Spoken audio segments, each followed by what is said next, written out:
fallo o algo dijimos. ¿Algún fallo? ¿No? Sí. ¿Seguro? Bueno. Estamos nosotros. Me parece un dato que de alguna forma lo comparto con ustedes, algo que ustedes hayan eventualmente tomado conocimiento. Celulosa Argentina dio su concurso premio. Bueno, no es la primera vez. Esto da la pauta de que de alguna forma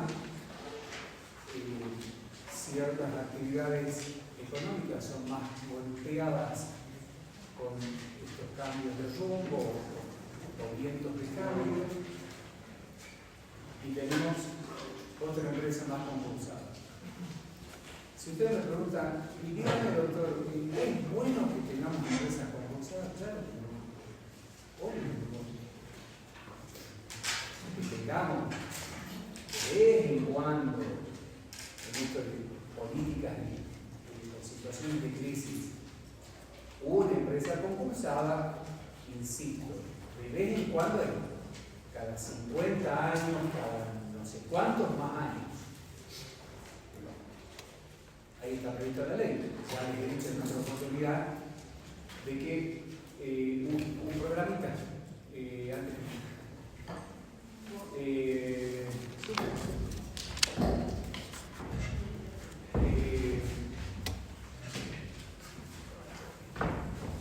bueno, ya vimos en otra oportunidad, en otra ocasión, cómo esto repercute, qué impacto tiene esto, sobre todo sobre el contrato de trabajo.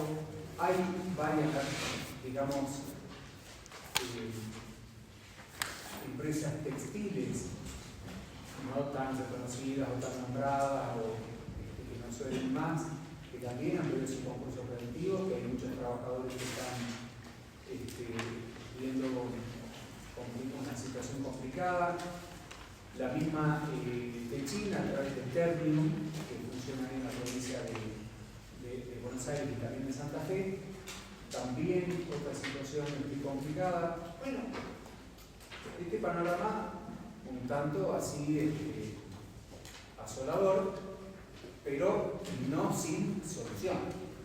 Las soluciones están, las herramientas, los instrumentos están en la ley de concurso, porque eventualmente pudieran estar en otro ordenamiento, pero están las herramientas. El tema es cómo usarlas y si usadas correctamente dan los frutos. Esto también tiene que ir acompañado con una política, no del gobierno, sino una política desde el empresario de reestructurar los pasivos, de hacerla más eficiente, con todos los inconvenientes que eso también genera. Muchas veces en la reestructuración de pasivos se prescinde del personal, se genera desempleo.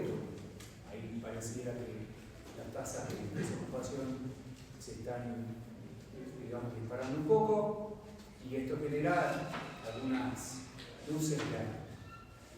Habíamos quedado en... Hágame...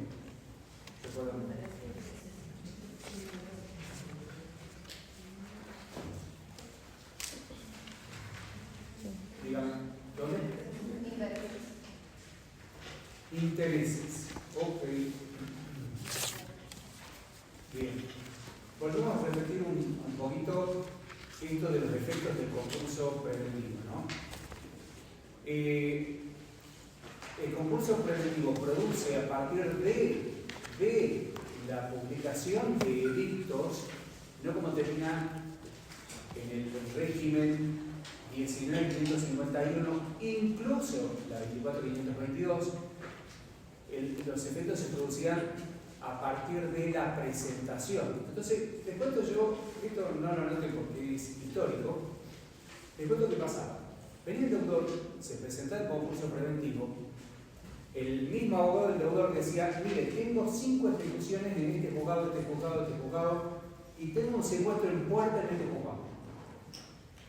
grado oficial todos los juzgados para que suspendan inmediatamente todas las medidas que impidan al deudor disponer de sus bienes.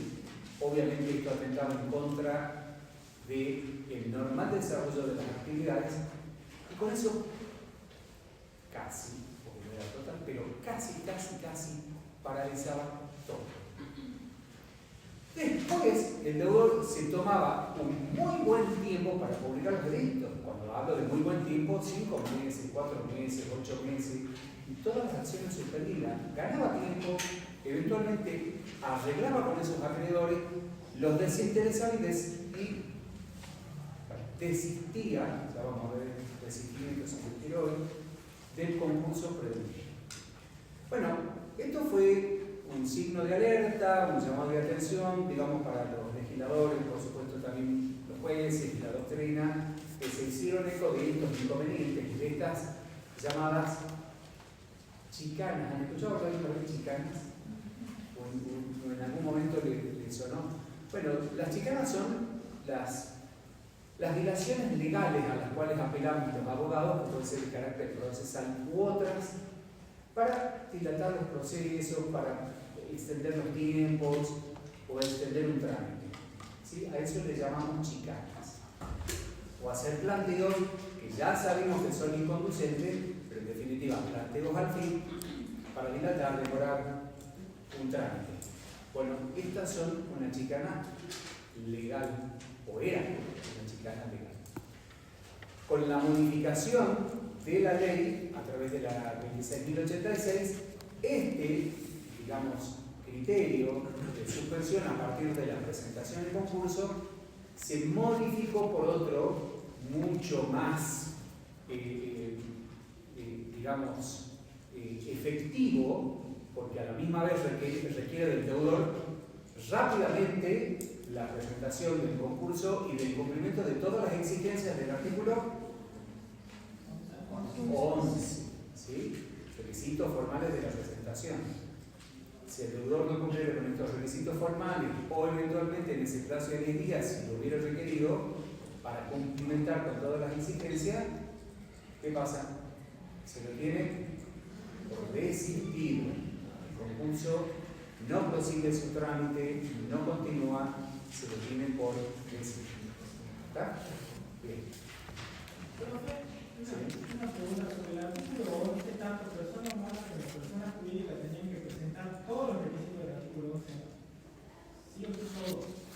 Miren, yo presenté en el concurso del año pasado una ponencia, un trabajo a los efectos de que el deudor persona humana cumple con, tal vez, no sé, la mitad de los requisitos. Ustedes lo leen, ¿sí? Eventualmente la mitad. Y no hablo de la persona humana, a ver, el consumidor, el artesano, el que tiene casi un cuentapropista. No, aquel que tiene un mínimo negocio con alguna actividad, con un empleado, puede que ninguno también, que es posible, pero que tiene mínimamente algo de actividad económica, con lo cual puede acreditar a través de, si ustedes le dicen al contador, mire contador, no llevo información legal, que hace libro diario y mitad de balanza. ¿Qué me puede armar usted, contador? Le pregunto yo a usted. ¿Ah? ¿Un qué? Ajá. ¿Una certificación? ¿Una certificación de qué? De los ingresos. Un estado de situación patrimonial. ¿Me explicó? ¿Sí? Estado de situación patrimonial. ¿Qué es un estado de situación patrimonial? Activo, eventualmente bienes, etcétera, pasivo, todos los acreedores, bla, bla, bla, eventualmente ingresos, con los cuales acreditar algún tipo de movimiento. Y es, no quiero decir igual que un estado contable, pero es lo mínimo. Bueno, un juez amigo de de Tucumán me dijo que alguien en Tucumán se hizo eco de este trabajo y admitió algunos concursos cumpliendo con estas exigencias. Alguien tomó también el trabajo y han hecho alguna presentación cumpliendo esta exigencia como mínimo.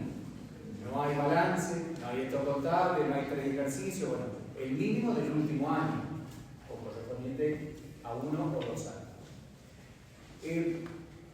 Esto es un inconveniente muy grande, por eso no van a ver ustedes concursos preventivos de personas humanas, sino quiebras. Y en las quiebras de las personas humanas hablamos de el artesano, el comerciante, el cuentapropista, el consumidor, el ¿sí? Cualquiera que eventualmente no pueda justificar mínimamente esta documentación del 11 puede recurrir o apelar a este otro mecanismo. Bueno, hace X años atrás, allá en algún tiempo, en un trabajo en Mendoza, yo llevé también otro trabajo para ver, pero particularmente ya no específicamente la persona humana, sino el consumidor. ¿Sí? El consumidor. La ley de concurso está hecha para los grandes grupos económicos. Aún no, y si ustedes de alguna forma recalan un poquito en el artículo 11, estas exigencias como tenía la 19.551 y también la anterior, para las grandes empresas. No cualquiera lleva balance, estado contable, tiene toda la documentación al día, ni puede acreditar este cumplimiento y exigencias con dictamen de contador público o con certificación o lo que fuera. O sea, hay algunas exigencias de gente, por ejemplo, todos los profesionales que no son empresarios, por lo tanto no están obligados a llevar contabilidad, expresamente los excluye el artículo 320, ¿recuerdan? ¿Sí? ¿Lo vimos? El 320 expresamente los excluye de llevar contabilidad y que los profesionales que no tenemos derecho a quebrar. O sea, a pedir nuestro concurso preventivo. Bueno, yo puedo ser un venturato, como dice la doctrina italiana, y en algún momento tener alguna dificultad, algún problema económico, me tienen que pagar y no cobro, pero eso sí, me endeudé con un montón de cosas y hay que pagarlas. Y eventualmente recurro o apelo al concurso preventivo. No digo a la quiebra, digo al concurso preventivo. ¿Y cómo acredito? ¿Cómo acredito? Si yo mínimamente tengo algo, digamos, cuando digo yo, digo cualquier profesional, ¿no? Médico, ingeniero, abogado, contador, ¿qué fue? Mínimamente tiene algo para acreditar, pero no tiene balance de todo. Bueno, este es un gran problema, el de la persona humana sobre todo, que no lleva contabilidad, que no tiene estos mínimos libros porque no es empresa, hay un gran problema. Y la justicia todavía no se ha ayornado porque también la ley tiene algunas exigencias así un tanto estancas todavía. Se ha criticado mucho esta ley para los tiempos actuales. Hay un par de proyectos con los que he comentado los trabajos míos y otra gente que también con distintos matices, con otra mirada, han presentado otras cosas para hacer viable una presentación de concurso previo. Y proyectos de modificación de ley desde luego. Esto hoy por hoy no está en agenda, hoy pasan los problemas por otro lado, todos seremos todos testigos de esto y por ende no van a tratar ningún proyecto de reforma en breve porque están todos abocados a lo que pase en octubre y de ahí en más y no sé qué más. Pero agenda para este año no va a ser seguramente. ¿Sí? Seguimos con este derrotero de cuestiones que parten, insisto, cuando les preguntamos y dígame, porque algunos toman un manual viejo, ¿se acuerdan que acabo de decir? 24.522, reformada por otras leyes que son algunas de las que están así previstas y que están modificados en los artículos de la ley. Si les preguntamos cuándo se produce la suspensión o cuál es el momento a partir del cual se produce la suspensión, artículo 21, con la publicación de los pedidos. ¿Está? Ahora, hago esta aclaración porque estamos en los intereses. ¿Y qué es lo que dice el artículo 19? ¿Puedo leer la primera parte?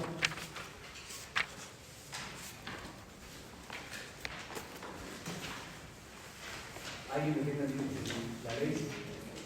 Por favor. Artículo 19, intereses. La presentación del concurso produce la suspensión de los intereses que devengue todo crédito de causa. La presentación en concurso. Ustedes me dirán, pero doctor, esto es una cosa loca, en contrasentido. Por un lado dice que se producen en el artículo 21 a partir de la publicación, y acá dice que lo que pasa es que la ley distingue. Una cosa es la suspensión del curso de los intereses que quedan paralizados con la presentación del concurso preventivo, allá, en el momento, y otra cosa es la suspensión de los juicios de contenido patrimonial. ¿Se entiende? ¿Sí? Vamos a hablar. Hay un principio que yo siempre digo que en el concurso preventivo, o que algunos autores no lo reconocen tanto, y que es el de suspensión. Si esto no existiría, no tendría ninguna razón de ser los 290 y pico de artículos que tiene la ley de concurso. Si no hay suspensión y el deudor o los acreedores van a continuar con ejecuciones, con el curso de los intereses, con cuantas cosa más, esto no tiene sentido. O sea, el concurso preventivo no tendría ningún sentido. Entonces tenemos suspensión de intereses, hay otro más,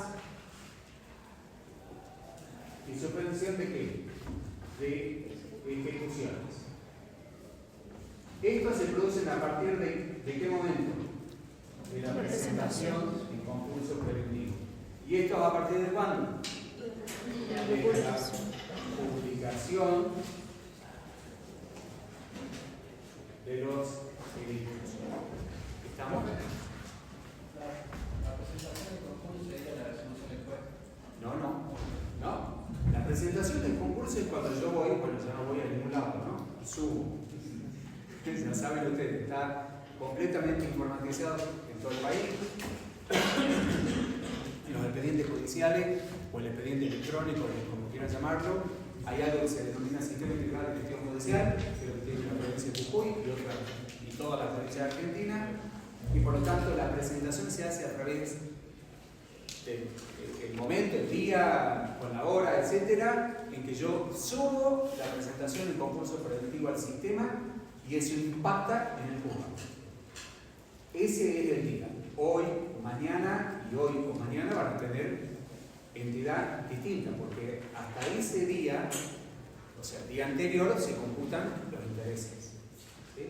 Que en épocas de inflación es todo un tema. Ahí en épocas normales, cuando hemos vivido en la década del 90 y ahora que estamos teniendo más o menos alguna inflación un tanto más controlada, más troppo, como dicen los italianos, pero tampoco no tanto, porque sabemos que algunos indicadores no serían tan reales. Bueno, es más llevadero estos valores de inflación, o estos índices de inflación. No así cuando existían, inflación de un 20 y pico, de un 200, de un 100, de un 50. Esto tiene mucho que ver con la solución después concursal. ¿Por qué? Porque el deudor cuando tiene que ir a negociar, le dice, no, mire, yo le voy a aceptar el plan de facilidad de pago. Yo también le voy a aceptar la quita, pero usted me va a pagar el crédito a valores actuales.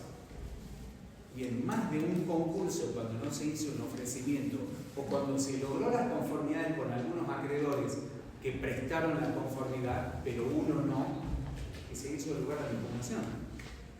Y el mejor ejemplo de esto que le hemos puesto, que digamos, venimos poniendo como ejemplo hace unos 3 años, 4, de Vicentín, por ser el concurso más importante del país en volumen económico, tanto de activo como de pasivo, bueno, tiene una entidad, digamos, mayúscula, ¿no?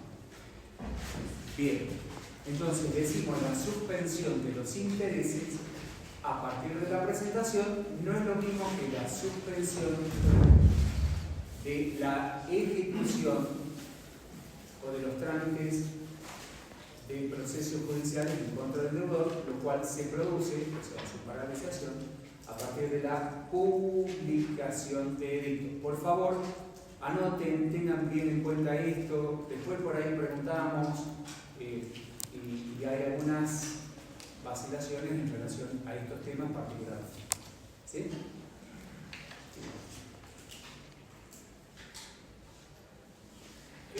Otro tema que me parece importante mencionar en relación a esta suspensión de intereses. ¿Se acuerdan que hemos hablado un poquito de un fallo plenario? Hemos hablado, ahí estaba, ¿vieron, no? Sí, yo no me olvido. Yo les había dicho, digamos un plenario, ¿cuál es? Club Atlético Excursionistas, ex 6 Manibón de allá por los 80.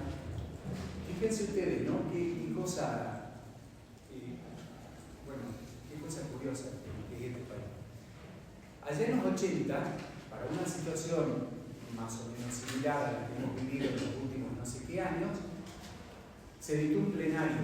¿Se acuerdan ustedes que también ya les expliqué cuándo se trata de un plenario o cuándo podemos entender que estamos en un plenario? Que cuando las cámaras se presentan y hacen una presentación, digamos, dictan un fallo en un mismo sentido, con lo cual todos los demás juzgados, algo que eventualmente un juez lo fundamente muy bien para tratarse del plenario, pues si no le pueden caber sanciones, esto es la particularidad, que normalmente no lo hace ninguno, porque entienden que cuando el plenario se discutió y es definitivo. Y para evitar apelaciones y cuanta cosa más, se sigue el movimiento plenario. Se reúnen todas las salas de la Cámara de Comercio, de la Cámara Civil, de la Cámara Laboral, lo que fuera, y dictan un pronunciamiento en un mismo sentido. Hay votos hacia un lado y votos hacia otro. ¿En qué sentido? Pero puede ser, algunos van a entender respecto de un tema, van a dejar sentado su criterio, van a dejar sentada su posición y eventualmente lograrán la mayoría, o quedarán en un voto del mismo. ¿Sí? Muchos de estos fallos que llevamos a ir dando, la mayoría de ellos ocurre esto. Hay votos por la mayoría y votos por la minoría. ¿Está? ¿Alguien leyó este plenario que les habíamos sugerido? Trataba sobre los Me créditos encantaría laborales. saber qué es un poquito. Trataba sobre los créditos laborales, que un trabajador pedía que se le reconozcan los intereses porque el Club Atlético se había presentado en concurso preventivo, que se le reconozcan los intereses por el crédito laboral, y por eso se juntan en plenario, en Cámara, porque había una parte que consideraba que la vieja ley, la 19.551, decía que todos los créditos, que no se le contaba, o sea, presentaba el concurso, todos los intereses se suspendían, pero por eso se reunieron y había un precedente, un caso Seidman y no me acuerdo, que si prevalecía o no lo dictado. Yo insisto con esto, ¿no? Para que tengamos presente. Esto de la suspensión de los intereses está muy viola cuando yo tengo estabilidad digo absoluta. En la década del 90, que tal vez muchos de ustedes lo recordarán, nuestro país vivió una situación de estabilidad económica o macroeconómica. Teníamos un peso en dólar, no había paritaria, no había inflación, las cosas se mantenían, el precio del valor del combustible, de cuantas cosas más, y los servicios tampoco aumentaban, salvo algún pequeño ajuste a lo mejor que haya ocurrido, pero podemos decir que se gozaba de cierta estabilidad económica. Bueno, en tiempos de estabilidad económica, la suspensión de los intereses, si a mí me deben, no sé, por decir un número, 10 millones hoy, Y el año que viene, 10 millones. ¿Y cuánto perdí? ¿Qué sé yo? A valores, peso en dólar, y a valores dólar a lo mejor perdí un 3%, un 4%, que es lo que paga a lo mejor la Reserva Federal Americana, que viene a ser el Banco Central, por la colocación de dinero allí, en el reserva. O sea, muy poco. Pero en momentos de inflación, de un 50%, un 100%, y hablar de un 200, 500, un 800.000, bueno, hay una licuación absoluta del crédito, ¿o no? Si yo voy a querer cobrar y viene el deudor y me dice, mire, para usted tengo una propuesta de pago consistente en el 40%, el 30% del valor de su crédito en 5 cuotas anuales. Bárbaro, fantástico. ¿Pero de qué? ¿De los 10 millones actualizados? ¿De los 10? No, los 10 millones a la fecha de presentación en común. No, muchachos. Esta, digamos, no me cuenten esta, yo ya vi esta película de Jack Sparrow. ¿Sí? Bueno, yo lo digo así un tanto metafóricamente, porque más de una oportunidad tenemos muchos presentes, ya vamos a llegar a la propuesta de acuerdo preventivo, en la Justicia Nacional, donde no se han homologado acuerdos de empresas importantes casualmente por esto. Uno de los últimos, digamos así, resonantes y que de alguna forma se hizo eco hasta programas periodísticos, fue Correo Argentino. Correo Argentino no logró el acuerdo porque existió un dictamen del fiscal de Cámara en su oportunidad que desgranó la propuesta concordataria y era prácticamente una expropiación para el Estado. Por ende, se hizo eco de eso a la Cámara de Comercio, no homologó el acuerdo, bueno, y ahí continuó, y hoy por hoy, ahí está. Nadie sabe qué, cómo, pero ahí está. Así como Correo Argentino, que es el caso que ponemos como ejemplo en estos últimos años, que es Vicentín, bueno, y otros grupos económicos más.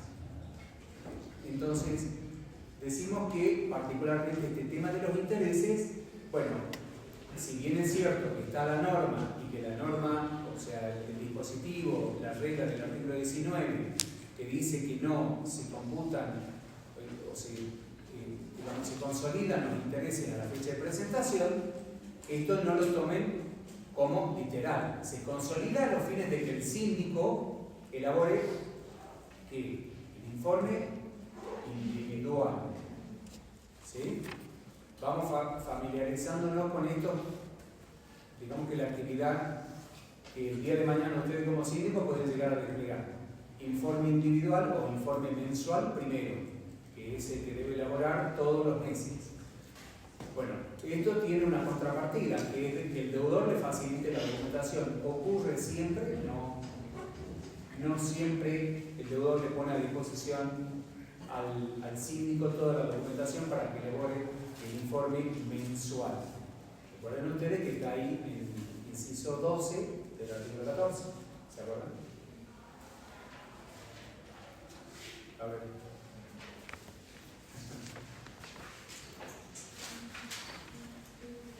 ¿Quién se anima a leer el informe mensual de lo que dice la situación de este tema? El síndico deberá emitir un informe mensual sobre la evolución de la empresa, si existen fondos líquidos disponibles y el cumplimiento de las normas legales y fiscales. Bien. Evolución de la empresa, fondos líquidos, que esto es para el pronto pago, ¿se acuerdan? Que hablamos en la clase anterior. Para el pronto pago.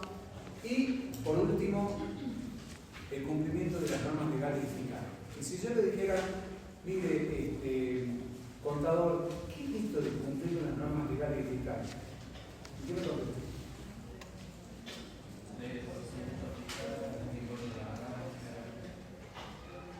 Posición del IVA, impuesto a las ganancias, bienes personales, en definitiva lo básico.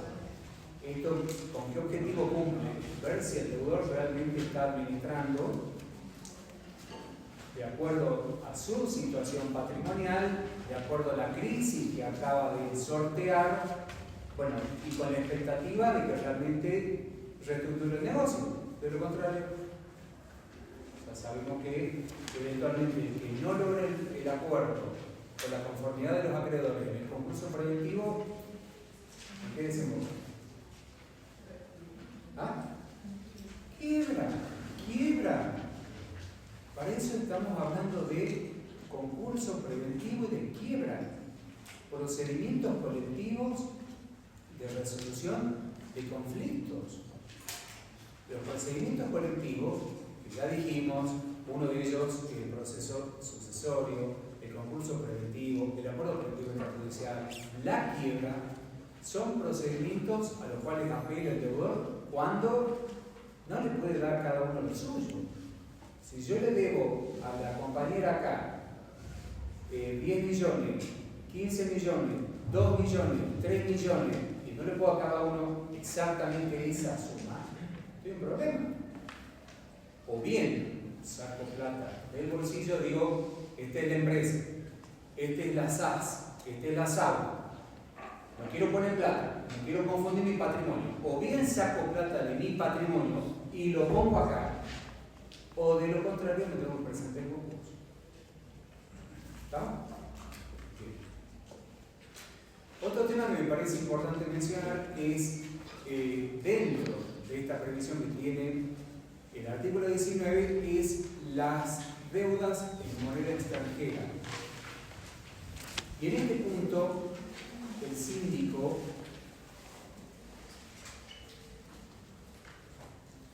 deberá determinarlas como asimismo las deudas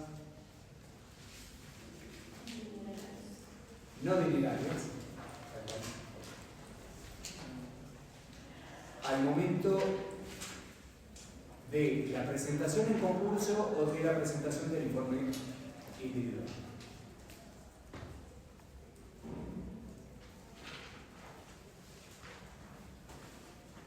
Bueno, estas son dos opciones a las cuales puede recurrir eventualmente el acreedor. Por ahí, desde la presentación en concurso hasta el informe individual puede existir algún tipo de variación, o bien en el tipo de cambio, o bien en el valor del bien o de la prestación. Entonces, requerir el acreedor que eso se ajuste al momento del informe individual. Y al momento de efectuar el informe individual, que después lo vamos a desgranar concretamente cuando veamos verificación de crédito, de qué forma el síndico puede emitir una opinión en relación a esta pretensión cuando no es un crédito líquido y exigible. ¿Sí? Recuerden ustedes que estamos hablando de supuestos, de hipótesis de créditos que no son líquidos y exigibles. Yo no tengo una sentencia, una suma, un cheque, un pagaré, un documento, un contrato, una letra de cambio, cualquier otro documento donde esté expresado un monto. Son o bien deudas en moneda extranjera o bien deudas no dinerarias y de alguna forma se tienen que convertir a moneda de curso legal. Recuerden también que el Código Civil y Comercial y el viejo código obligan a que las partes, los jueces, conviertan las deudas, sobre todo para esto, que es para lograr el acuerdo, para ver cuánto es el capital que representan los acreedores, sobre todo los quirografarios o comunes, dentro del pasivo total y calcular las conformidades de acreedores. ¿Estamos? Y para eso debemos tenerlo presente a valores constantes, nominales. Por eso hablamos de deudas que se convierten a moneda de curso legal. Bien, pasamos de...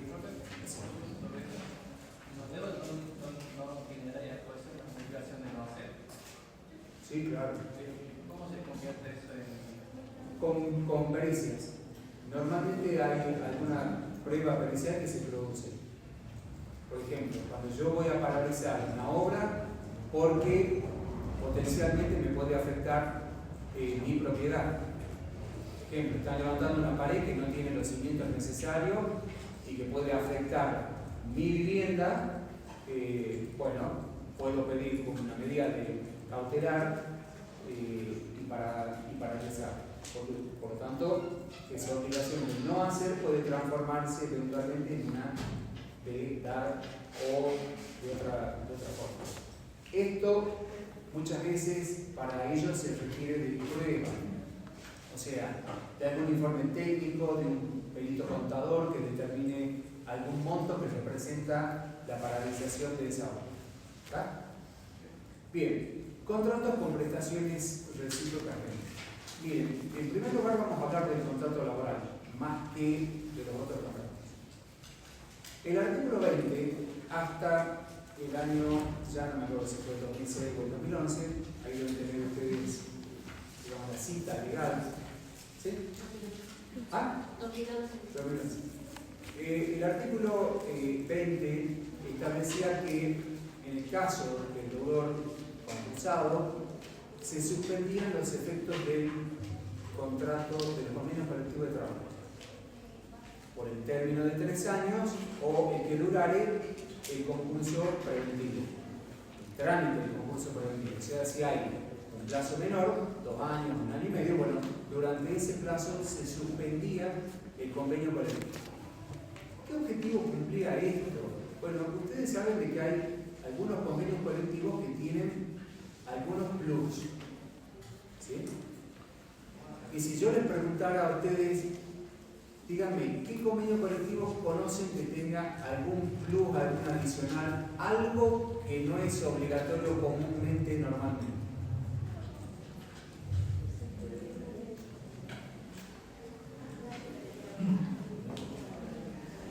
Contadores.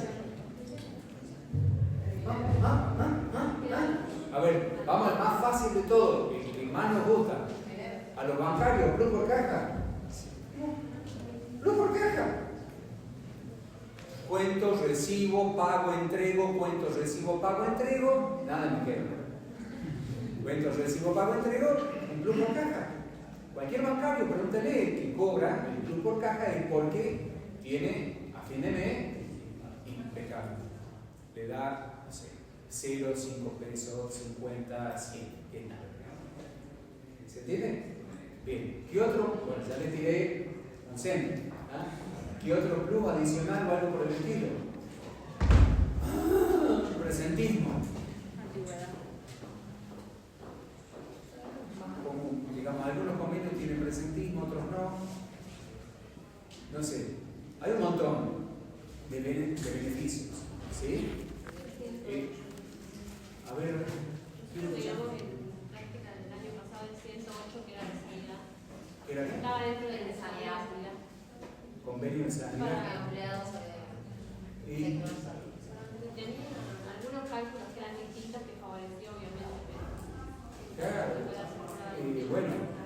algunos eran no dinerales para mineros. Muchos, claro. Bueno, muchos convenios colectivos, como estos que acabo de mencionar, tienen estos adicionales que son beneficios que han logrado a través de paritarias, de acuerdos, digamos, entre trabajadores y grupos de empresa a los fines de lograr una mejora en el posicionamiento de los trabajadores. Por eso el de esta actividad económica cobra tanto y de esta similar con la misma cantidad de horas, etcétera, cobra un poco menos. Bueno, son conquistas sindicales, conquistas gremiales.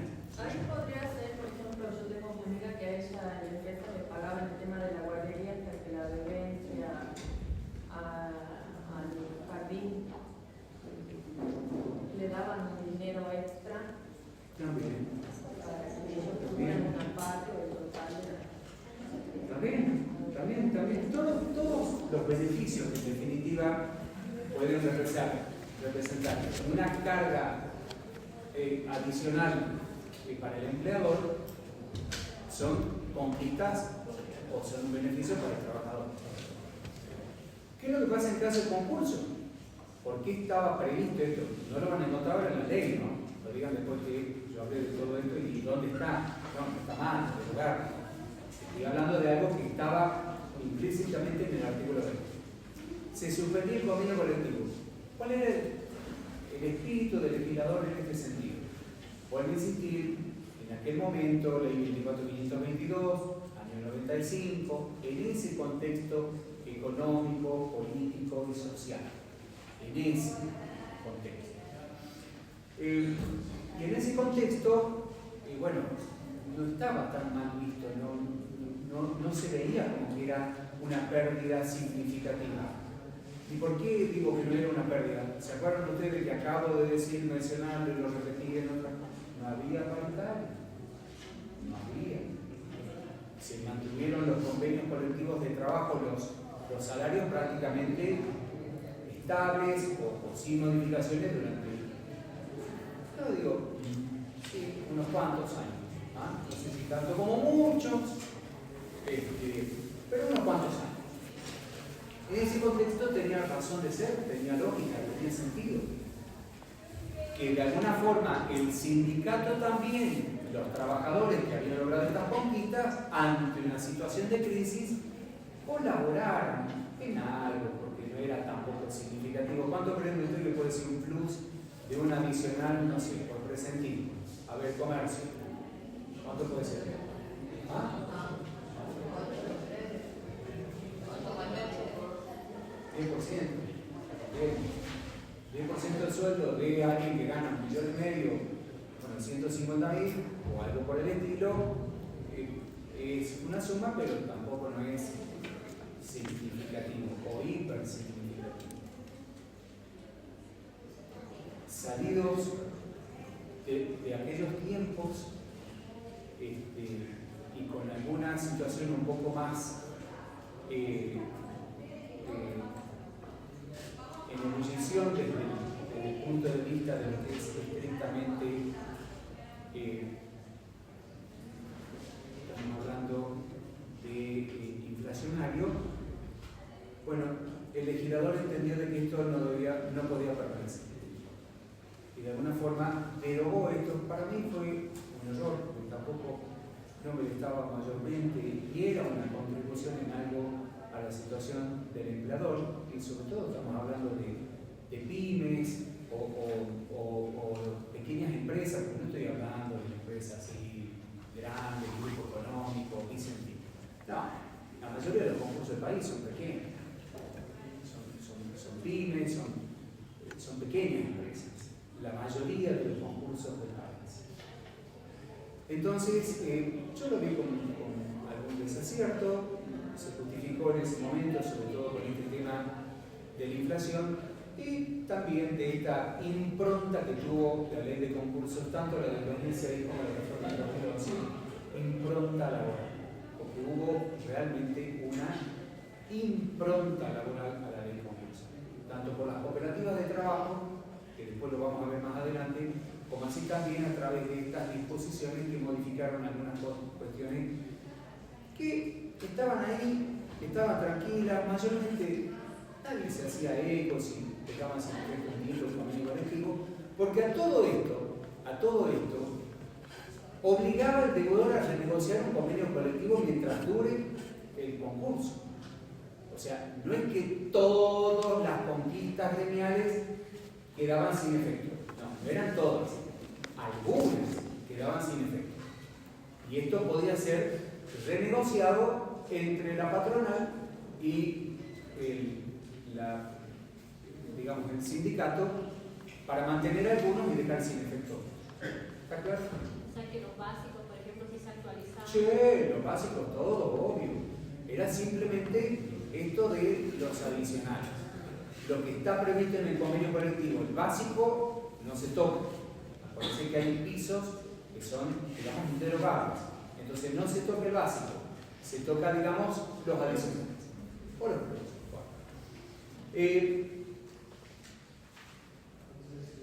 Esto estaba previsto, no existe más. Pero el artículo 20 quedó con una previsión que es la de los contratos con prestaciones recíprocas pendientes. Esto significa cuando el deudor y acreedor son recíprocamente revisten la misma calidad. O sea que hay terceros que han contratado con el deudor y que tienen un contrato donde existen prestaciones todavía pendientes de cumplimiento. Esto normalmente ocurre, digo normalmente, porque uno puede dar un ejemplo así gráfico, sencillo, con el cual todos podemos estar familiarizados. Ejemplo, el tabacalero que le tiene que entregar tabaco a la cooperativa, el cañero que le tiene que entregar caña al ingenio. Ahí pueden existir contratos con prestaciones recíprocas. En estos contratos el deudor tiene 30 días. Ustedes van a ver ahí que se menciona el artículo 753 del Código Civil, obviamente derogado. El artículo 753 no existe más. El deudor, si bien es cierto que mantiene los 30 días, porque en ese aspecto de la ley no se ha modificado, existe un régimen diferente que plantea todo lo contrario de lo que tenía previsto el legislador allá con el 753. O sea, hoy por hoy, el 353 del Código Civil y Comercial refiere concretamente de que la presentación en concurso no produce el cumplimiento o la resolución de los contratos, que sí lo preveía el 753 y daba la posibilidad al deudor de continuar el contrato con prestación recíproca. A ver, ¿quién lee el 353 del Código Civil?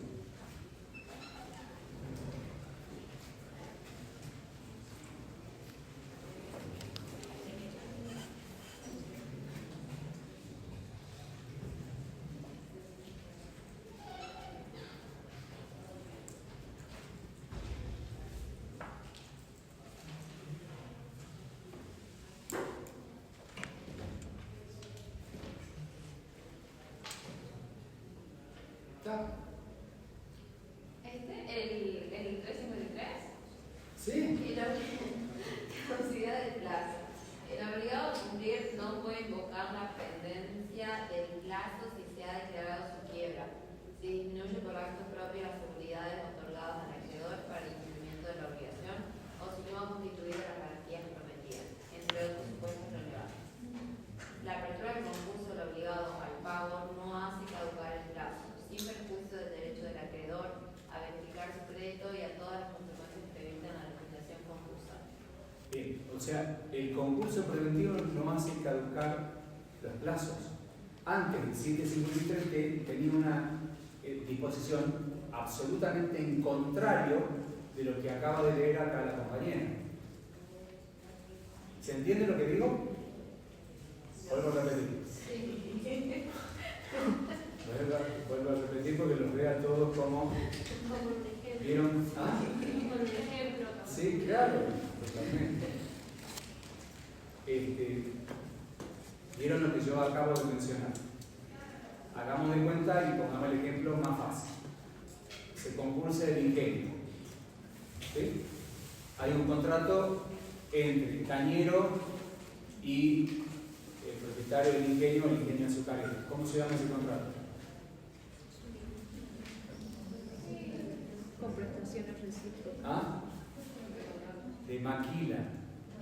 ¿Escucharon hablar de la maquila? Contrato de maquila. Hay para otras actividades también, con los granos, etcétera, hay contratos de maquila. Bueno, normalmente esto es así. ¿En qué consiste este contrato de maquila? Yo, productor, le llevo al ingenio la caña. ¿Qué me va a devolver el ingenio? Azúcar. Azúcar o qué más. O alcohol. ¿Estamos? Azúcar o alcohol, que es lo que elabora, lo que produce el ingenio. Si el ingenio se concursa y me está debiendo el azúcar de la campaña anterior y yo le tengo que dar caña para el presente ejercicio, digamos, Sí. ¿hay prestaciones pendientes o no? Sí. ¿Está más claro?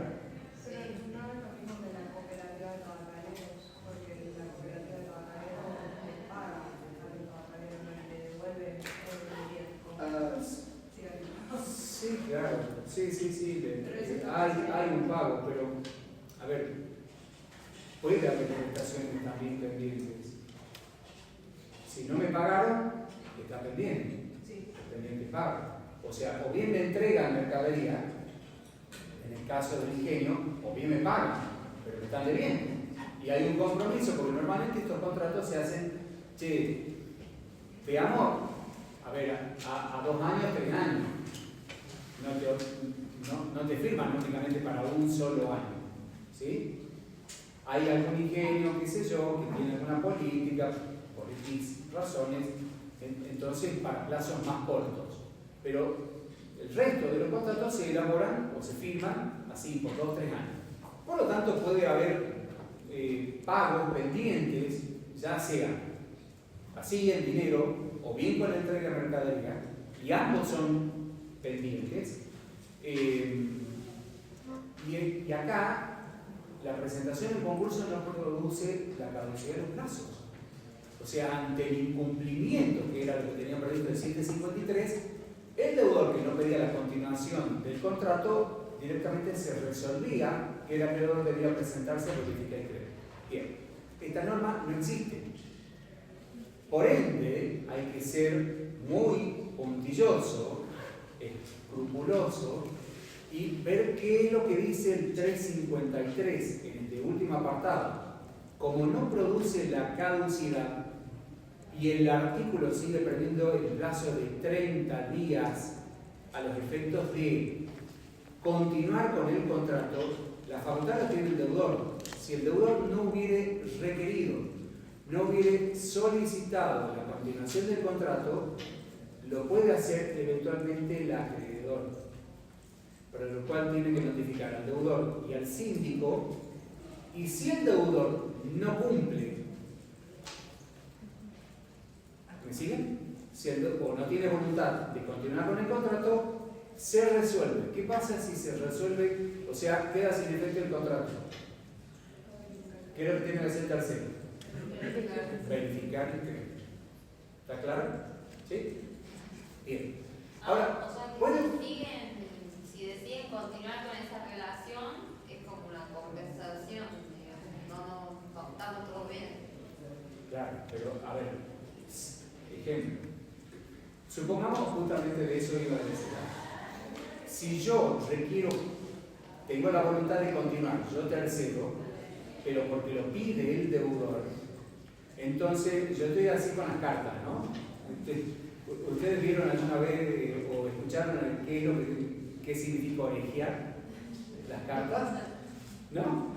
Bueno, ¿qué significa cuando yo me pongo así con las cartas en el truco y las estoy así, corro apenas para ver qué tengo abajo? ¿Ah? ¿No me juego el truco? ¡Ah, Dios mío! Esta generación de ata perdida. Normal de la carta. ¿Ah? Normal de la carta, porque tiene que tiene parece un Bueno. Uno por ahí no muestra la carta del truco para que no sepan qué juego tengo. Entonces uno se dice orejeando. No vamos a hablar del término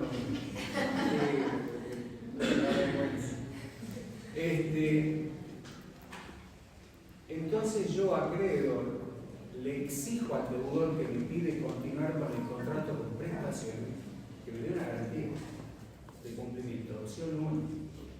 2, que me pague lo que me debe.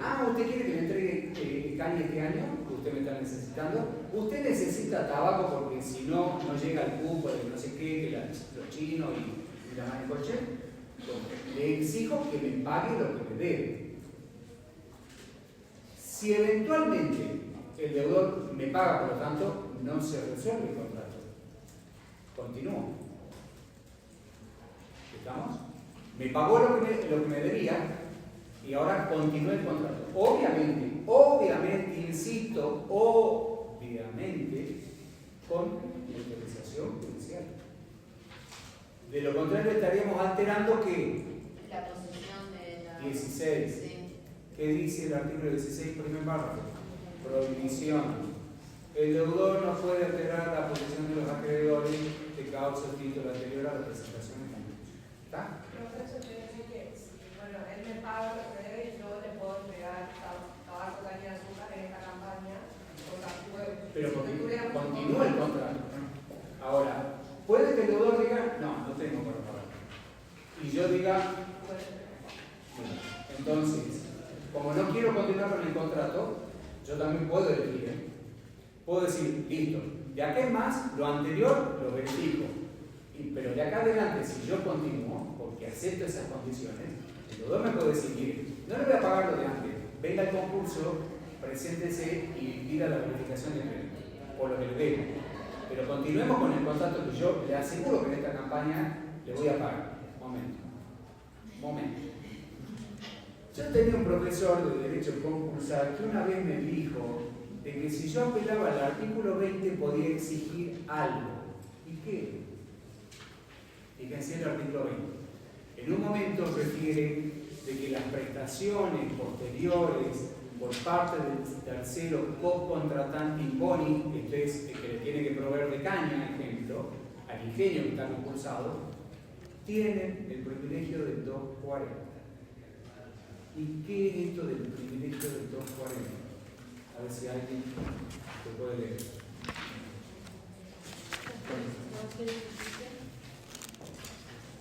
¿Sí? Gasto de conservación y justicia. Gastos, escuchen bien, de conservación y justicia. ¿Leo? Claro. Los créditos causados en la conservación, administración y liquidación de los bienes del concursado y en el trámite del concurso son pagados con preferencia a los créditos contra el deudor, salvo que estos tengan privilegio especial. El pago de los créditos debe hacerse cuando resulten exigibles y sin necesidad de verificación. No alcanzando los fondos para satisfacer estos créditos, la distribución se hace a prorrata entre ellos. Bien. Entonces, tenemos los créditos, gastos de conservación y justicia, que son prededucibles de acuerdo a una parte importante de la doctrina nacional, o sea que se liquidan primero porque después vienen los créditos con privilegio especial. ¿Y cuáles son? Todos aquellos gastos, erogaciones que se hacen para la conservación o administración de una cosa. Y cuando la ley habla o refiere de que el acreedor va a tener este beneficio, que es el crédito de gastos de conservación y justicia, lo está posicionando de alguna forma al acreedor, entre comillas acreedor, porque en definitiva es un contratante que prosigue con, digamos, abasteciendo de algún producto, con la prestación de algún servicio, bueno, como fuera, al deudor. Y esta continuidad del contrato, el día después de la presentación en concurso preventivo, le genera este beneficio. Gastos de conservación y justicia. O sea, tiene el privilegio del 240. Por ende, el deudor, mejor dicho, el tercero, en cierta forma, al continuar el contrato, tiene, no quiero decir una garantía absoluta, pero una garantía muy importante en caso de incumplimiento. ¿Sí? O sea, se garantiza de que efectivamente el deudor le va a pagar. ¿Estamos?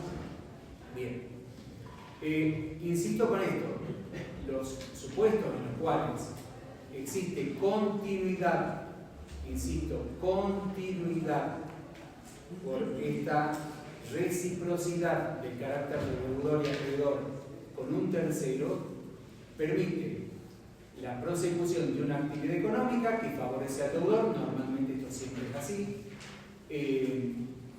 y que a la misma vez le da la garantía al acreedor por estas prestaciones posteriores de exigir el beneficio de gastos de conservación y justicia. Bien, hay algo que acá está inmerso que son los servicios públicos. Ustedes saben que prácticamente no hay sujeto que no tenga, digamos, algún servicio público. Luz, gas, electricidad, bueno, el servicio de internet también se ha conseguido por alguna doctrina como servicio público, bueno, y otros tantos más. En el caso del transporte también lo mismo, es un servicio público. Bueno, en los casos de servicios o prestadores de servicios públicos, vamos a lo clásico, si yo debo luz, debo agua, debo gas, etc., si me presento el concurso preventivo, estos servicios no podrán ser cortados, no podrán ser suspendidos. Sí podrán ser suspendidos si el deudor no paga los servicios el día después de la presentación del concurso preventivo. ¿Se entiende? O sea que si yo adeudo la luz del mes, me presento el concurso hoy, 1 de septiembre, me presento el concurso y el mes que viene, en octubre, no pago por la luz que me han dado, luz, agua, gas, lo que fuera, por el mes de septiembre, me pueden cortar el servicio.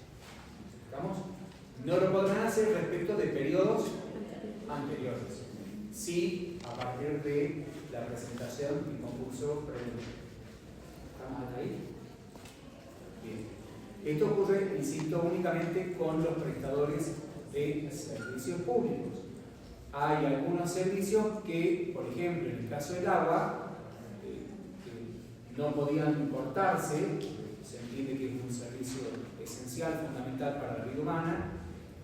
Bueno, ya hay ahí alguna legislación o algún decreto desde el Ejecutivo Nacional diciendo que en casos particularmente de luz, del agua, esto a pedido de algunas empresas que estarían interesadas en la privatización, sobre todo del agua ahí en la provincia de Buenos Aires, de que existe esta posibilidad de suspender o de cortar el servicio por falta de pago. ¿Está? ¿Hasta ahí? Vamos a lo que es fuero de atracción.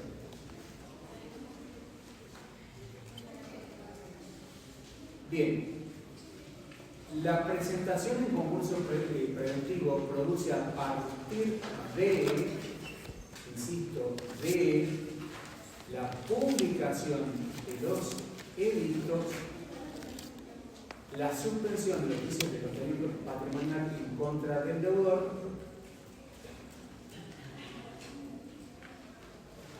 y su radicación ante el juzgado donde tramita el concurso.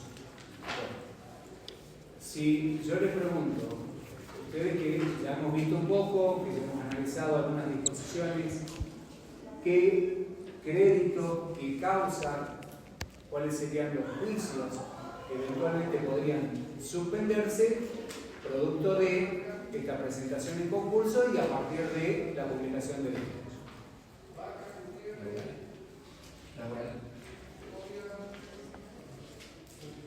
Y ahí hay una excepción que habla de los laborales.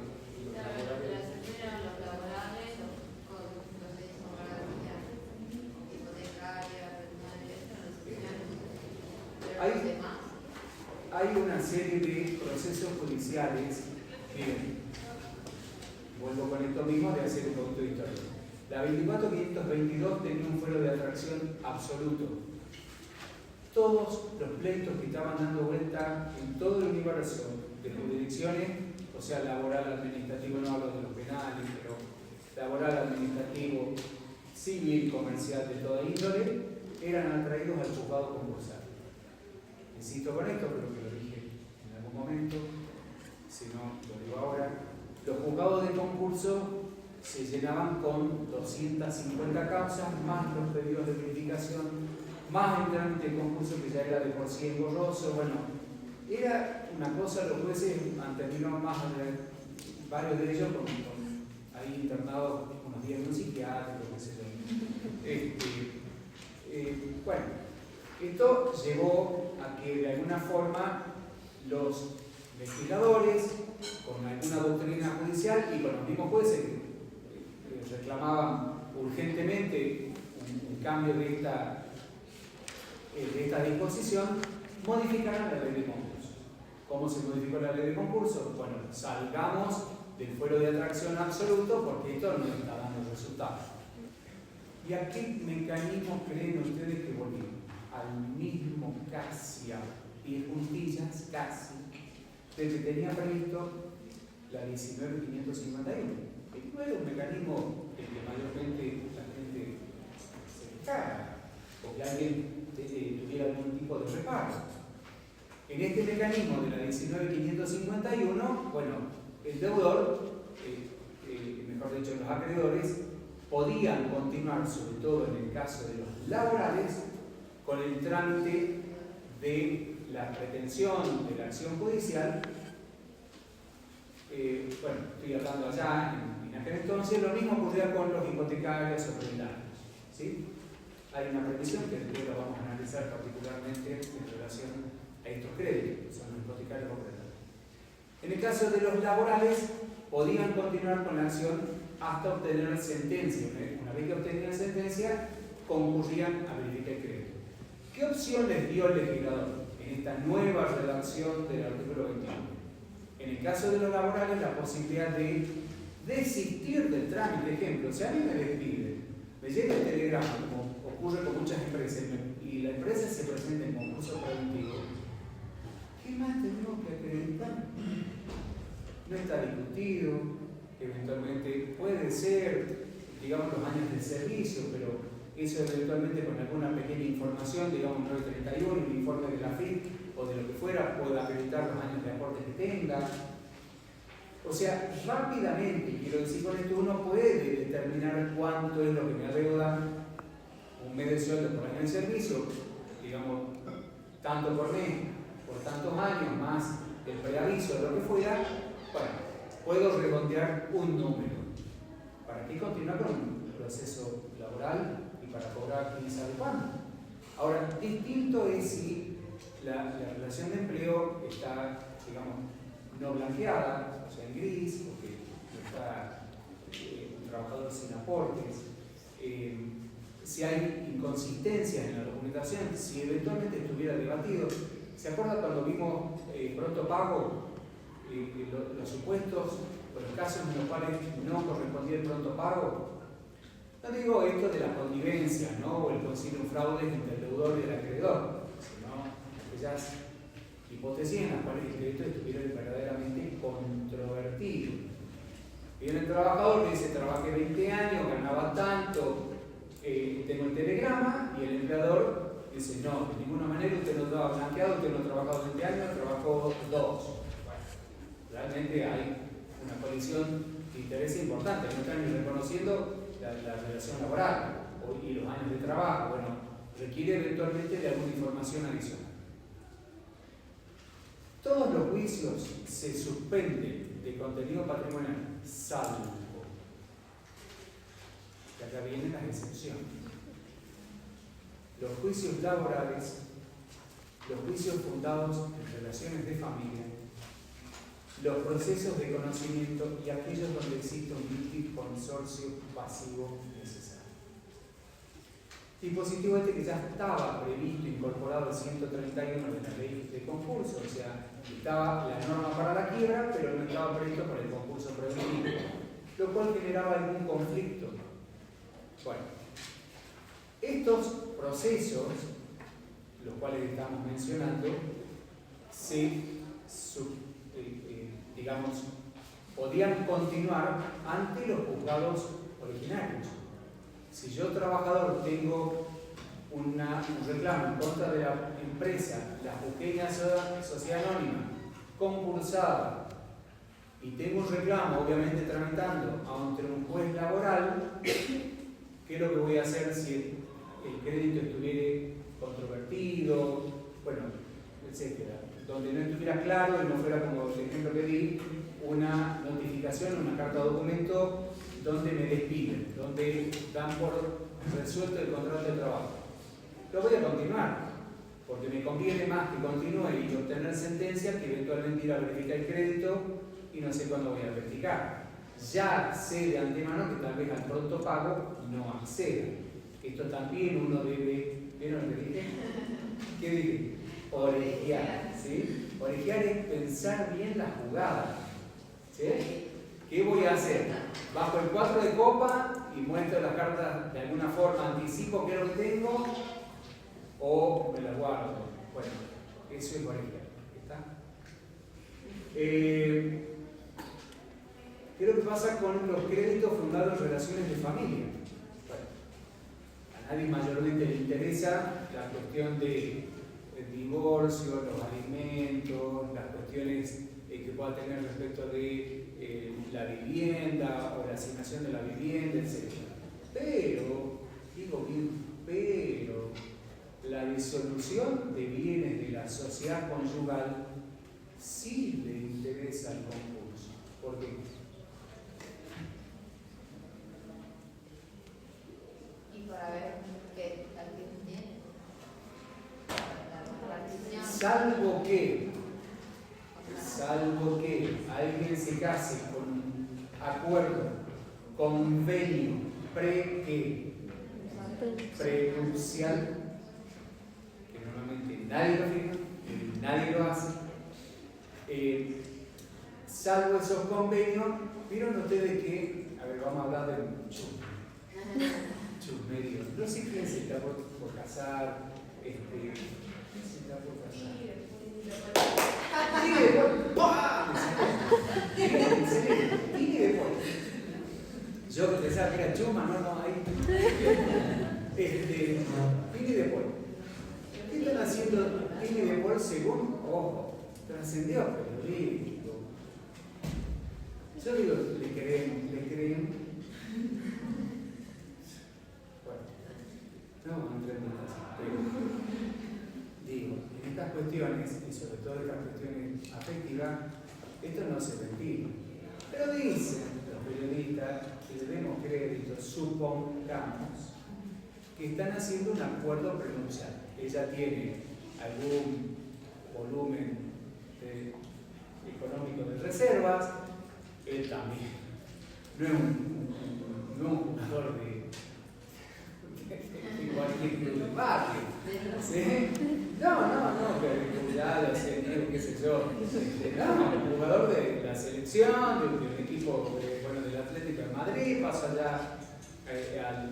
No creo que le vaya muy mal allá en el Inter Miami, así que debe también tener sus buenos recursos y que están celebrando un acuerdo prenupcial. Bueno, ¿qué significan estos acuerdos? A ver, llegamos hasta acá con este patrimonio.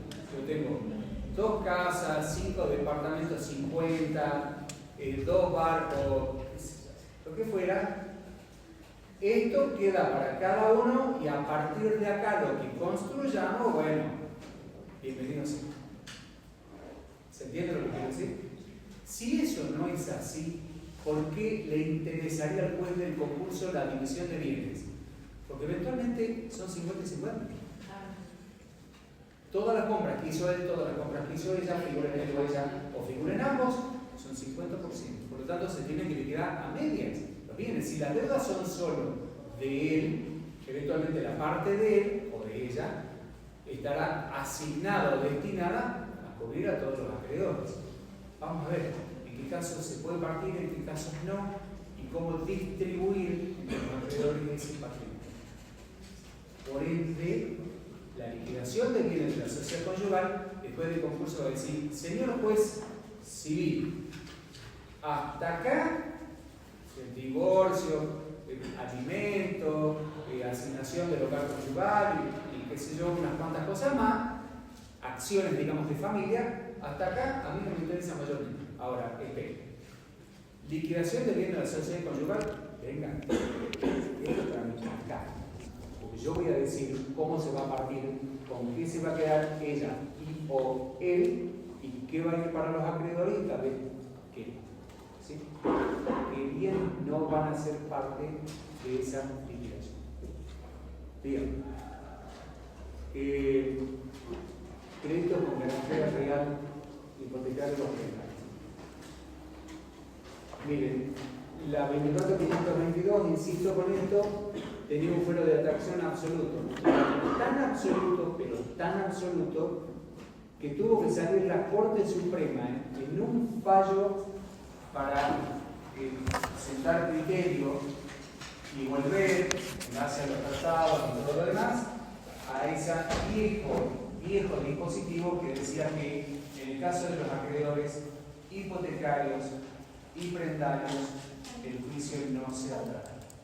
¿Continúa o puede continuar? Hay algunas previsiones que incorporan en este sentido el legislador.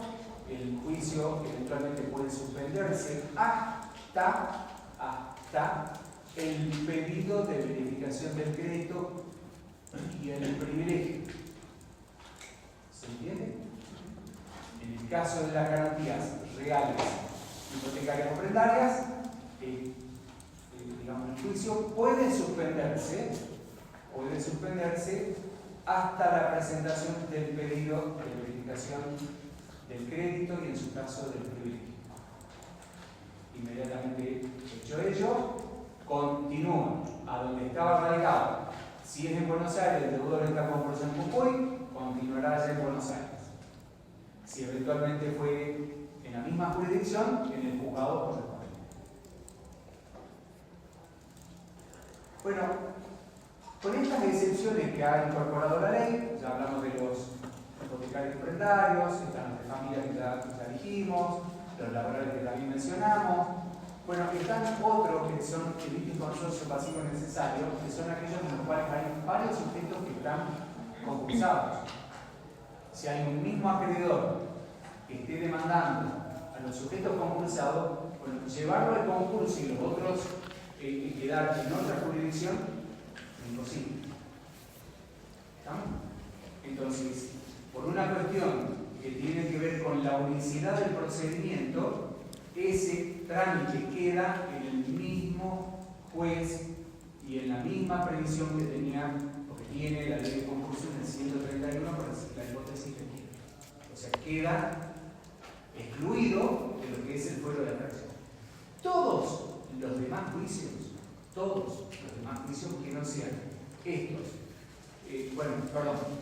discúlpenme que fue una omisión involuntaria, los procesos de conocimiento. Los procesos de conocimiento son aquellos en los cuales hay normalmente un acreedor involuntario. Digo, normalmente puede no serlo. Por ejemplo, alguien que está reclamando el cumplimiento de un contrato que requiere de alguna información adicional, pericia contable y otra cosa más para determinar la procedencia del crédito. Bueno, este acreedor puede eventualmente continuar con el juicio de conocimiento en extraña jurisdicción. Ahora sí. Todos los demás juicios que no sean estos que acabamos de mencionar quedan atraídos. O sea, deben volver o deben tramitar en el juzgado del concurso. ¿Se entiende? En el artículo 21 dice los procesos de extinción de dominios incorporados por el artículo 3 del decreto número 62. Bueno, vieron ustedes de que hay algunos juicios en los cuales algún sujeto en particular se le está reclamando alguna suma, producto de una gestión o de algún mandato político. Bueno, estos juicios eventualmente que se denominan de extinción de dominio, cuando el bien hubiera estado, sometido o estuviera, cuestionado ese bien porque ha sido adquirido a través de defraudación, estafa, la administración pública, como fuera. Bueno, esto, en el caso de estos bienes sometidos a la extinción de dominio, quedarían comprendidos de la misma forma. ¿Está? Insisto con esto, todos los demás juicios ejecutivos, normalmente no por cheque, por pagaré, por cualquier otro motivo, instituciones que tiendan a obtener el secuestro de bienes que puedan ser necesarios para el desenvolvimiento de la actividad, todos estos procesos judiciales tienen dos, porque este dispositivo refiere a dos elementos que lo integran. Uno es la suspensión y otro cuál es.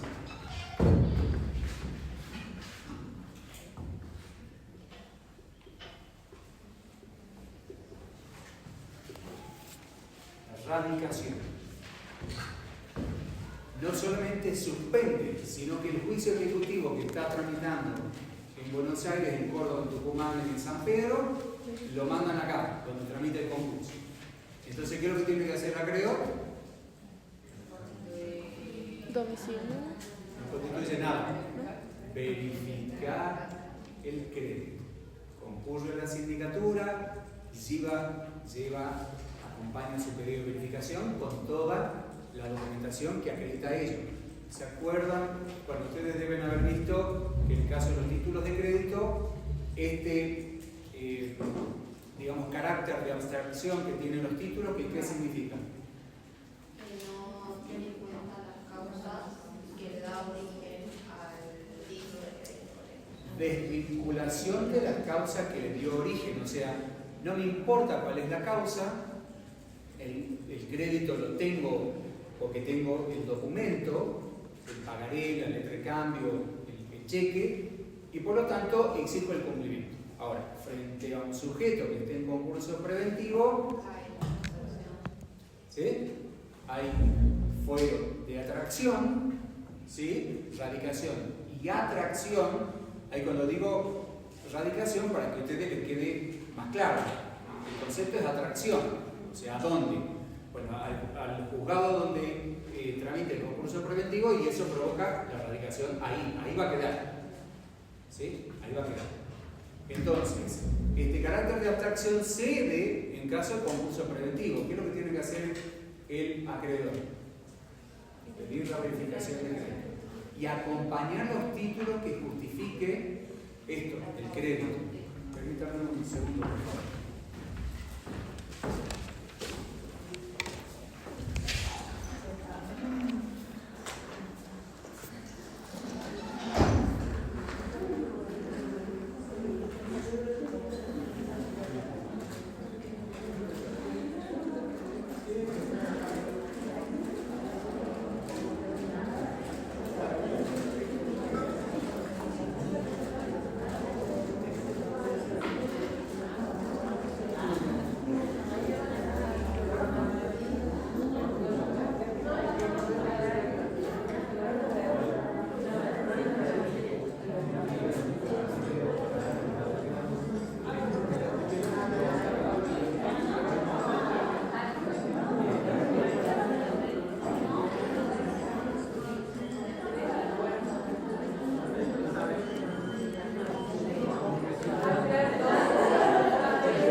¿Quién tiene mate?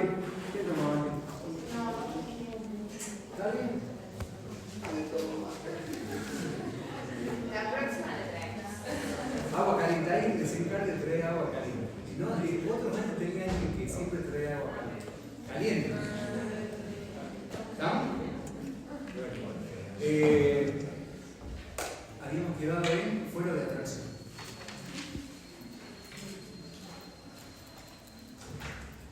Bueno, un tema que me parece importante mencionar es esto pero lo vamos a ver rápidamente porque no es tan significativo, tan importante.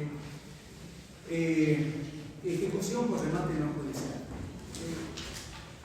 Yo hasta ahora, el único que conozco que tiene la posibilidad de ejecutar un remate no judicial es el Banco Nacional, que a través de un decreto, en la Carta Orgánica de Funcionamiento del Banco y obviamente la legislación correspondiente, tiene la posibilidad en aquellos créditos, digamos, paritarios, de poder ejecutarlos sin tener que dar cuenta judicialmente.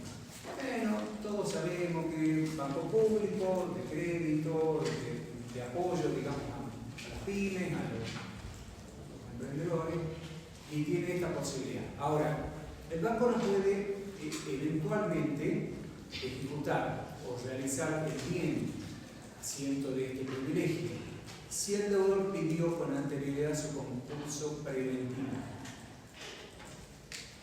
Lo puede hacer con ciertas condiciones, que son dar a conocer el crédito que posee sobre ese bien. O sea, recuerdan esto que vimos siempre y que he mencionado yo en relación a la transparencia, en relación al régimen publicístico, ¿sí? Porque hablamos de un procedimiento inquisitivo.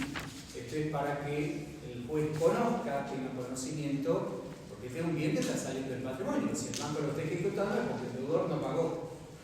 Y si el banco lo ejecuta y el deudor no pagó, ¿qué es lo que va a lograr con ese bien? Que ese bien sale del patrimonio. Es un bien menos para los acreedores. Bien, el deudor pierde, el acreedor pierde el 1% de su crédito si no diere cuenta en el concurso una vez intimado acerca de su acreencia o no rendir cuentas, y si ya lo hubiera ejecutado al bien y fuera intimado, el 1% de su crédito, lógicamente, hasta la extinción del monto total. Esto es, digamos, una suerte de aviso, digamos, es una advertencia para el banco a los efectos de dar cumplimiento a esto, que es dar a conocer, digamos, cuál es el crédito, el monto, el bien, bueno, si no se hubiera rematado el día que se iniciaría el remate, bueno, con este apercibido, que es perder, digamos, eventualmente un porcentaje del crédito. En el caso particularmente de viaje al exterior, el deudor puede ausentarse dando a conocer su decisión de viajar al exterior por un plazo no superior a 20 días.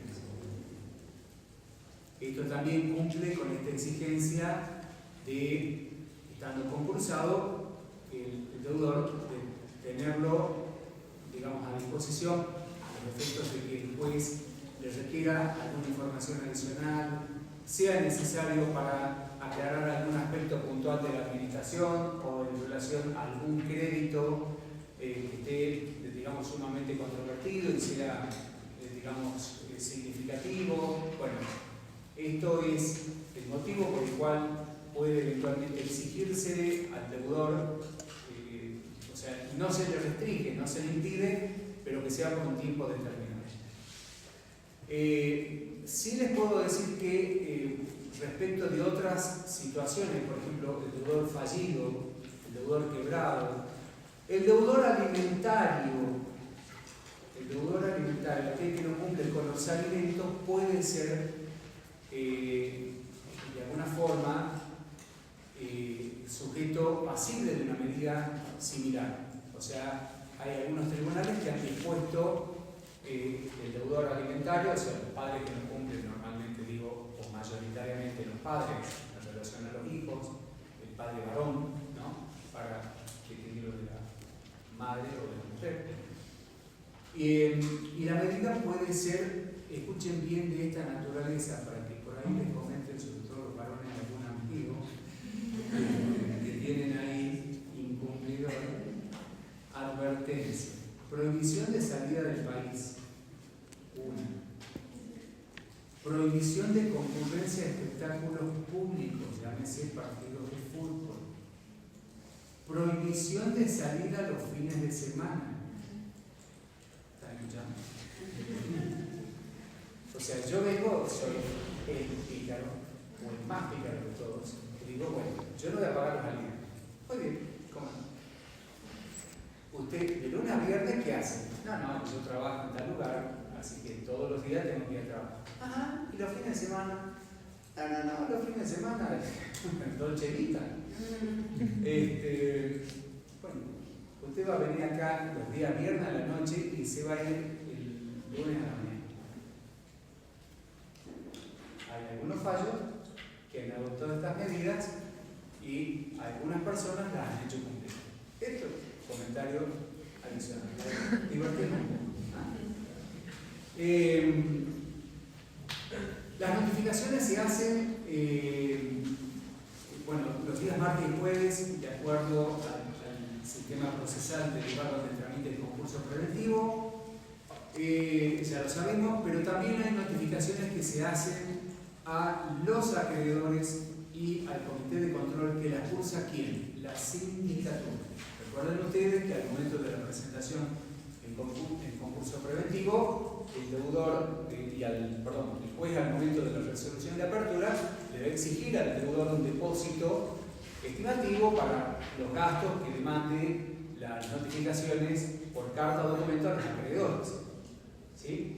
Imagínense ustedes, cuando el síndico por ahí tiene un concurso preventivo donde hay, no sé, 500 acreedores, hay algunos de 1000, de 2000, como he tenido oportunidad de ver en algún momento, bueno, son unas cuantas cartas documentos.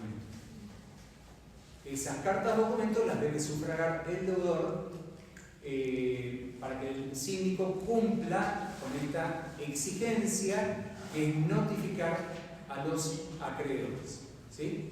Bueno, también hay notificaciones que se realizan en aquellos lugares donde el deudor tenga eventualmente bienes o establecimientos. Ejemplo, alguien que tiene un negocio que funciona acá en San Salvador, otro en San Pedro y otro en Salta y otro en Tartagal y otro en Tucumán. Bueno, en cada lugar donde tenga un establecimiento, frente a la posibilidad que existan potenciales acreedores, se van a cursar comunicaciones o se van a cursar a la misma vez publicaciones.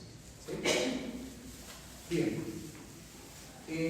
Vamos a ver, por último, así ya quedamos libres para analizar en la próxima clase de verificación de créditos, desistimiento.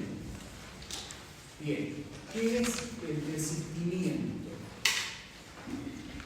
Bueno, el desistimiento es la posibilidad que tiene el deudor de dejar sin efecto el trámite de concurso preventivo mediante una presentación que cumpla con algunas exigencias de acuerdo a la evolución o al trámite del concurso. ¿Esto qué significa? Que eventualmente, si el deudor hubiera pedido su concurso preventivo, pero, insisto, aún no se hubiera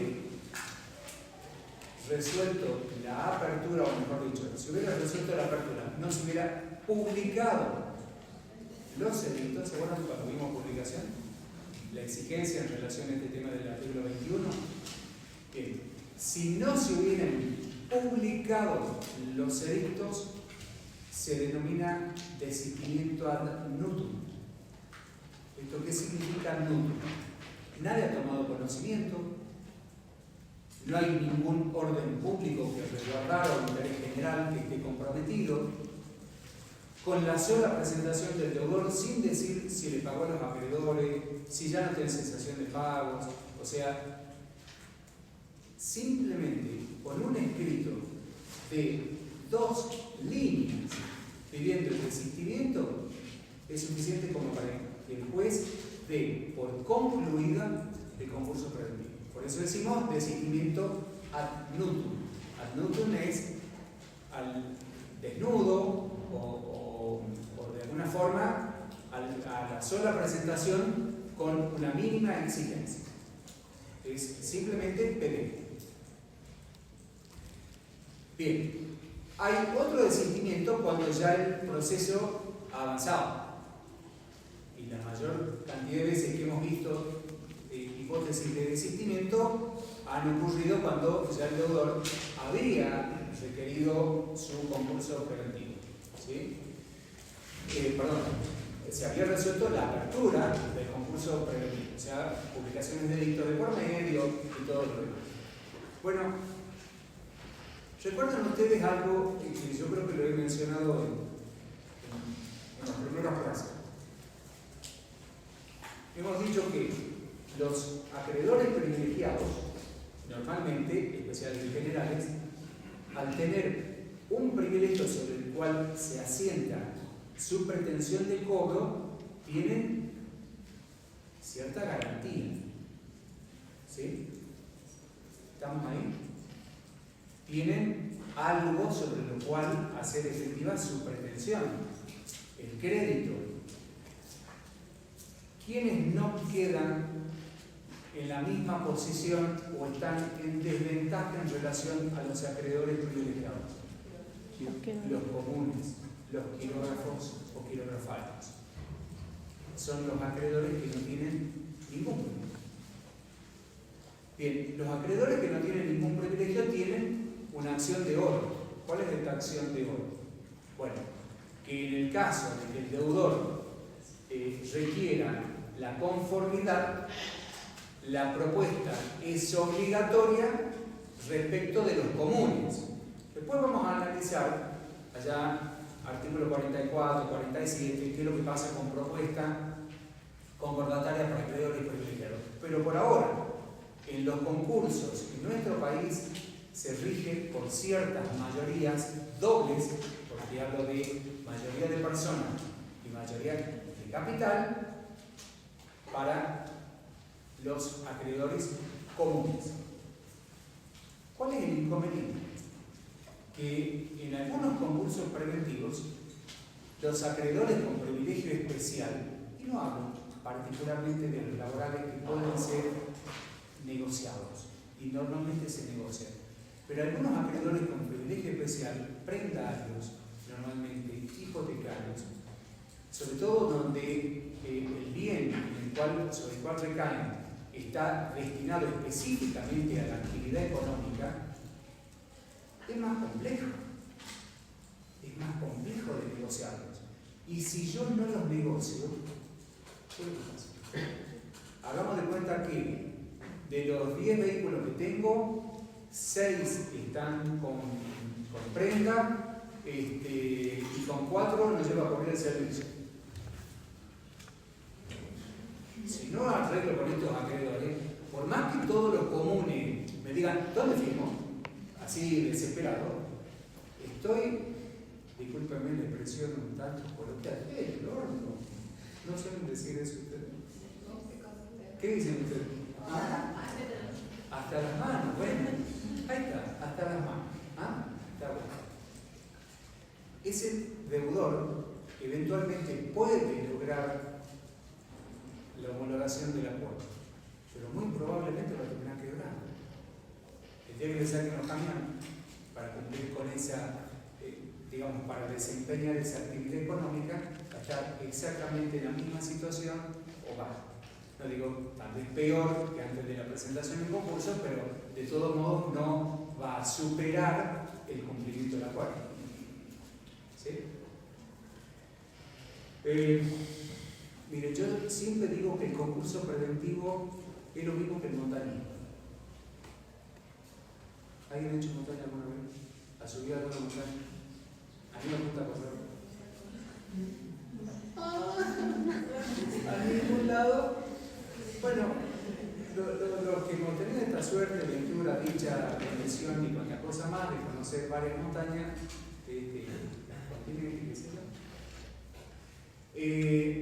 decimos de que no solamente lo importante es llegar allá a la cumbre, sino volver. ¿Vieron el caso de la rusa ahí? ¿Se enteraron? Sí. ¿Sí? ¿Y qué pasó con la rusa? La dejaron ahí. Claro, ¿por qué la dejaron? Pero ojo, no es que está acá, che, manden una ambulancia. Sí, ¿no? Intentaron rescatarlo con un helicóptero, casi se mataron los del helicóptero. Fue un montañista italiano que pudo acercarse a donde estaba ella porque tuvo una fractura en una pierna. Les cuento para los que no lo saben, ya lo saben, etc. Un montañista italiano logró acercarle estaba en una carpa y logró acercarle una bolsa de dormir. Y este montañista italiano y dejarle comida y regresando también se mató. O sea, en un lugar heavy, ¿no? Digo bien heavy. Bueno, y ahí está, y creo que ya murió, ya no hay vestigios de comunicación con todo. ¿Qué quiero decir con esto? El concurso no es solamente llegar, ¿se acuerdan? El paraguas, suspensión, atracción, radicación, negociación. Hay que lograr el acuerdo, digamos, llegamos a la cumbre, y después hay que bajar. El viaje termina cuando llego abajo. ¿Se entiende? Y para llegar abajo, que hay algunas exigencias allá del 59, que lo vamos a ver acá un tiempito, bueno, hay que cumplir con toda una serie de requisitos. ¿Sí? En el caso particular del deudor, la propuesta es obligatoria en relación a los créditos comunes, pero no significa que los otros estén ahí simplemente como figuritas decorativas. Ah, son privilegiados, no me van a hacer nada. Mañana te ejecuto el bien, ya sea hipotecario, el predario, los otros bienes, en el caso de los acreedores laborales, sean las maquinarias, materias primas, lo que fuera, y en definitiva lo terminan conduciendo a la ejemplo, hay un montón, no lo vamos a entrar en detalle, después lo vamos a analizar un poquito más adelante, pero esto para que tengamos bien en claro. Bien, estamos en el deudor, estamos hablando de sentimiento, o sea, en una etapa casi, digamos, primigenia, una etapa inicial del concurso preventivo. Por lo tanto, las exigencias son diferentes que cuando el deudor ya está avanzado y camino a una negociación con los acreedores, normalmente digo comunes, pero no se crean que no hay negociación con los privilegiados. ¿Estamos? Bien. Exigencia número 1. Para el deudor que pretende el desistimiento, que puede ser de dos formas. ¿Se acuerdan que yo hablé ad nutum una posibilidad antes de la publicación de dictos? Otra, esto es desistimiento voluntario. Después mencionamos el sancionatorio, que es más fácil. El voluntario va a tener como exigencia que el deudor cuente con la conformidad del 75% del capital quirografario. Esto es mucho más, insisto, mucho más que lo que está previsto en el artículo 43 cuando el deudor está en la etapa del periodo de exclusividad. ¿Qué es más? ¿Los 3/4, el 75 o los 2/3? El 75% es mucho más que los 2/3, ¿sí? Hablando de personas. ¿Estamos? O lo mismo de capital. Entonces, de capital, para distinguirlo de personas. El 75%, insisto, de los acreedores por créditos comunes, es lo único que computa para esto que es el desistimiento. También para el periodo de exclusividad, pero ahora estamos analizando desistimiento. ¿Cómo se calcula esto? Bueno, en primer término, con los acreedores simplemente denunciados por el deudor.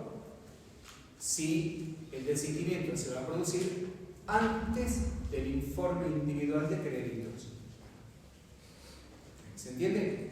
El artículo 35 establece de que el síndico debe presentar en un plazo de 20 días, etc., un informe individual respecto de los créditos. Ahí va a indicar el síndico, bueno, qué créditos prosperan con el beneficio, o mejor dicho, sí, está bien con el beneficio, con el privilegio correspondiente, cuáles son comunes o quirografarios, o sea, y cuáles son procedentes de aquellos otros que entienda, de acuerdo a un análisis exhaustivo respecto de cada crédito, que proceda o que eventualmente no. ¿Estamos? Bien. Entonces, hemos hablado de esta primera etapa. La segunda etapa es con el informe individual del síndico, 35. Y la tercera es ya con el informe, la resolución de verificación de crédito del artículo 36, cuando el juez emite la resolución y hasta el comienzo del periodo de exclusividad. Después de este instante, o sea, una vez que comenzó el periodo de exclusividad, ya el deudor no puede desistir, ya tiene que tener las conformidades de mayorías, capital y persona, de acuerdo a la previsión del artículo 43, y el deudor no puede desistir del concurso. ¿Qué es lo que puede hacer? Bueno, lograr las conformidades que están previstas ahí en la ley y acompañarlas en algún momento para que el juez homologue, ¿sí? Homologue el concurso preventivo. El otro desistimiento es más fácil, es sencillo, el desistimiento sancionatorio. ¿En qué casos el deudor puede caer en esta hipótesis de desistimiento? Bueno, la no publicación de los edictos, no acompañamiento de alguna exigencia que le haya requerido el juez, como por ejemplo el dinero para hacer las publicaciones correspondientes o para notificar a los acreedores o alguna otra exigencia que le haya pedido el juez y que el deudor eventualmente no haya cumplido. ¿Sí? Desistimiento sancionatorio frente a este otro que es voluntario. Y el voluntario tiene dos modalidades. Ad nutum, solo a petición, ¿sí? Nutum, digamos N-U-T-U-N, que es la voluntad del deudor, el deseo del deudor, o a la sola presentación, a secas, sin otra exigencia ni previsión. No importa si le pagan o no le pagan los acreedores, si dice que está en cesación de pago o que lo superó, no interesa. Pidió y el juez se lo consigue. Eso tiene una exigencia, que ya lo hemos visto. Y la otra es voluntaria. Para eso sí requiere una, puntualmente, digamos, alguna exigencia adicional, que es la conformidad de los acreedores. Volvemos a insistir, los comunes exclusivamente, excluyentemente. ¿Por qué? ¿No le interesa la ley de los privilegiados? Y mayormente no, porque tienen un privilegio. En algún momento pueden ejecutar ese bien, pueden obtener eventualmente esa solución a su pretensión. No es que el deudor no les va a salir a pagar. Seguramente que sí, probablemente que sí. ¿Estamos? Profe, ¿por qué? O sea, ¿por qué motivo se puede algún caso de por qué alguien desistiría voluntariamente del proceso, ya sea porque dejó de estar en situación de pago o si no, vivió ya su tiempo? Por una cuestión estratégica. Muchas veces alguien que pide su concurso preventivo y que está en esta situación de estoy en cesación de pago, no tengo acceso al crédito, de repente cambia de golpe alguna situación determinada, puede ser económica o no, o de mercado, sin que sea económica, digamos, por decirlo económica, por intervención del gobierno, una situación de mercado. Cambia ese producto o el gusto por ese producto y hay un mayor volumen de ventas y hay un mayor desarrollo, bueno, y rápidamente se puede revertir esto. Si ustedes me preguntan si es lo común, obvio que no es lo común. Obvio que no es lo común. Pero está contemplada la posibilidad. Y hay otro que es el estigma. ¿Se acuerdan de esto que yo en algún momento les dije que es lo que se hacía con el deudor allá en el medievo, que se le ponía un bonete negro, se lo sentaba una piedra del vituperio, se la apedreaba y se lo expulsaba? ¿Sí? No podía volver nunca más a ese lugar. Bueno, muchas veces hoy el estigma del concurso preventivo, hay todavía algún concepto así como, bueno, si el deudor no cumple o no paga, seguramente está defraudando a los acreedores. Bueno, hay esta cosa así un tanto subjetiva. ¿Me explico? Entonces, ante esa situación, el deudor, si tiene la posibilidad, rápidamente quiere revertirla, quiere salir de esa situación de concursado. Amén de ello, vaya un concursado a pedir crédito. ¿A dónde va a pedir crédito? En ningún lado, no le van a conceder. Entonces, bueno, esto también tiene que ver un poco con esto. Señores, aclaraciones. La clase que viene damos verificación de crédito e inmediatamente después tiene el primer parcial. No, la semana que viene vamos a dar verificación de crédito. pero en esa semana, o tal vez la siguiente, tienen el parcial. Digo para que vayan desde ya todos los